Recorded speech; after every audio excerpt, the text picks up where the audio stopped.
You're watching a Highwire Media podcast. Hello and welcome back to the Talkin Texas Rangers show.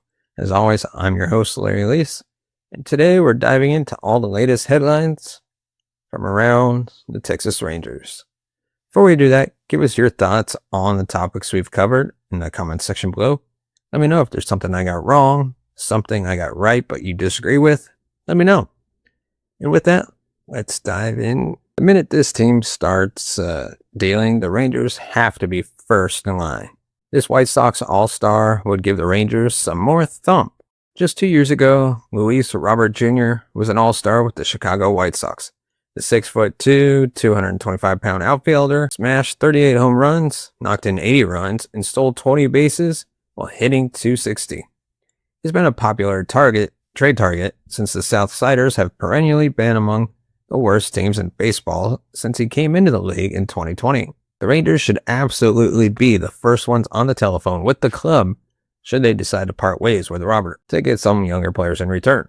Although Robert is off to a slow start this year with a 181 average, he has still hit 5 homers and driven in 18 runs and leads the league with 18 stolen bases. So Robert can really scoot for a big man. You have to believe that a change of scenery would be great for the 27-year-old Cuban native, as the frustration of losing and being part of so much ineptness is starting to take a toll on his mental approach to the game. Because there is no denying that Robert Jr. has all the physical tools to be one of the most well-rounded players in the league. Robert Jr. is currently making $15 million in the final guaranteed season of his 6-year, $50 million contract, with the club retaining a pair of $20 million club options for 2026 and 2027. With the White Sox not going anywhere again this year, sitting at 15 and 35 as the Rangers come to town, you have to believe that Robert will be atop the wish list of several buyers when and if they decide to part ways with one of the only tradable assets on their roster. The Rangers' window for winning is right now, and they should do anything and everything possible to plug their current offensive holes. Robert Jr. also has plus range in the outfield and could be a long-term answer in center field. And that leads us to our second topic. Who will buy what the Rangers are selling when the fire sale begins? The Texas Rangers are a severely disappointing and underachieving team in 2025, but still have plenty of viable trade options. The Texas Rangers are more than likely going to be sellers at the 2025 trade deadline. As the season has unfolded, unlikely faces with short-term deals have shown off to be of value when it comes to trades. The pitching is where the bulk of the talent lies. Players on short-term deals such as Tyler Mahle, Obi Milner, Patrick Corbin, and Nathan Eovaldi could yield significant prospect value when it comes time to deal. The offensive side might engage in a fire sale to salvage any form of value from this incredibly disappointing offense.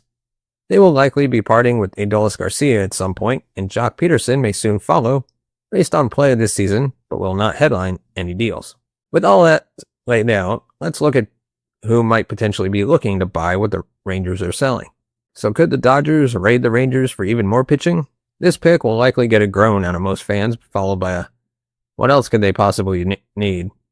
The answer to that question is healthy pitching. The injured list of the LA Dodgers is longer than a grocery list for a family of 10. The team could really benefit from adding any of Tyler, Eovaldi, and Milner. A lot of their injuries are not small ones either. Multiple pitchers have problems with Tommy John surgery, significant shoulder problems, and other flare-ups. This has led to a team with a good record, but underachieving for maybe the greatest roster ever. They certainly have the prospects to do so because they are the Dodgers. They have plenty of heavy hitters ready in the minor leagues that could benefit the Rangers and have a history of making big-time deals with each other. The Chicago Cubs could have their eye on one Ranger pitcher if it all goes right. After exceeding expectations early on in 2025, the Cubs are likely going to be adding heavily to go all in. Similar to the Dodgers, they are in need of healthy, top-of-the-line pitching. I think they would fit the Rangers starters more as they have some electric defensive players to get out for a guy like Tyler Mahle. I could see them unloading heavy parts of the farm in order to pry key arms away from the Rangers. It is unknown as of now how much the Cubs will be buying, but it will likely be significant. With Kyler Tucker's contract status, that may lead to a bit of unease of truly going all in at this deadline. Regardless of where they stand on buying, I can only in my mind see Tyler Mahle pitching for them after the deadline. Along with us having what they need, prospects such as James Triantos and Moises Ballesteros fill spots where there's a void in the Rangers system. Not everything is pointing up in Boston's record-wise. What is pointing up is how their young players are faring to begin 2025. The youth movement is taking over in Boston, with the recent call-up of star prospect Marcelo Mayer and Roman Anthony certainly soon following. This will lead them to retooling all areas and more than likely buying potential players the Rangers will have available. Their starting rotation and bullpen leaves a lot to be desired so far in 2025. There's not much that stands out. The main piece they would be interested in is Nathan Eovaldi. Eovaldi was a key piece to their team in 2018 and the years following prior to Arlington. It is far from a guarantee that Eovaldi is even available. If he is available, the Red Sox have the farm players to match the price tag. It is known there was mutual interest between the two this offseason. The question now is whether or not Eovaldi is willing to waive his no-trade clause, and if he does, will Boston pay a premium to get him? And now, we're going to take a look at 3 top prospects dangerously close to becoming busts. It's getting close to now or never for these highly touted Texas Ranger prospects. If you've ever seen the classic Kevin Costner movie Bull Durham, then you just know how rough and unglamorous the life of a minor leaguer can be. Still, amid bus rides to small-town ballparks and very little money, these dreamers who want to prove they are worthy continue to plug away, hoping for a call-up and then a long major league career. For the Texas Rangers, there are a handful of these ballplayers who are entering that very tenuous gray area in their career where they are becoming too good for Double-A, but for whatever reason, not able to stick it with the big league club. The next stop for these 3 Rangers is the dreaded bust category. So right off the bat, we have Justin Foscue, second base and first baseman. Sitting in line behind a talent like Rangers third baseman Josh Young is not a great place to be. There isn't a ton of upward mobility, and Justin Foscue is beginning to figure that out. So the organization moved him over to play both first base and second base. He is what is commonly referred to as a 4A player, in that he appears to have done all he can do at the minor league level, but is stuck in the purgatory between the minor and the majors. The Mississippi State product was drafted by the Rangers in 2021 and has shown some flashes that he could be the answer as a corner infield. But at age 26, time is now working against him. Foscue has good hands and has consistently hit in the 280 to 300 range at Frisco and Round Rock. Still, seeing Alejandro Osuna get the nod over Foscue doesn't bode well. And then we have Emiliano Teodo, from right-handed pitcher. The 24-year-old from the Dominican Republic is heading in the wrong direction. Drafted in 2021, the right-hander is currently at Double-A Round Rock and is sporting a bloated 8.10 ERA in 13.1 innings pitched. He's surrendered 4 home runs, allowed 14 walks, which is a ratio of more than a walk per inning. He has spent time on the IL with arm fatigue as well. Teodo started his minor league career as a promising starting pitcher. In 2023, his ledger 5 wins, 3 losses with 84 Ks in 61 innings was enough to get him an invite to spring training and a Double-A Frisco designation to begin 2024. Since then, he has struggled with control issues out of the bullpen, and it's getting close to put up or shut up time as he enters his mid-20s at Round Rock this year. It's been a roller coaster ride for Winston Santos in his first 4 years in the Rangers minor league system. Every time he gets past the A+ level Hickory to Double-A Frisco, he struggles and ends up back where he started. Like Teodo, Santos landed on the IL for a few weeks in April with a lower back issue. The organization loves his live arm, and he has also shown flashes that he could eventually be a good major leaguer. At Frisco, he has maintained a terrific strikeout per inning ratio with excellent command. His KBB ratio is tremendous, but the team has not been willing to move the 23-year-old past the Double-A level. And now we're going to take a look at one outfielder that needs to be demoted in hopes that he can get back on track, and that is Adolis Garcia. The Texas Rangers are stuck between a rock and a hard place with Adolis Garcia as they navigate his struggles offensively with the value he gives the outfield and the energy he brings to a clubhouse. But ever since that World Series 2 years ago, all those factors haven't been as present. This is what leads to the potential of him losing his spot, getting released, or traded. But before all that happens, the Rangers need to send him to Double-A Round Rock as a last-ditch effort to see if he can get back on the right track.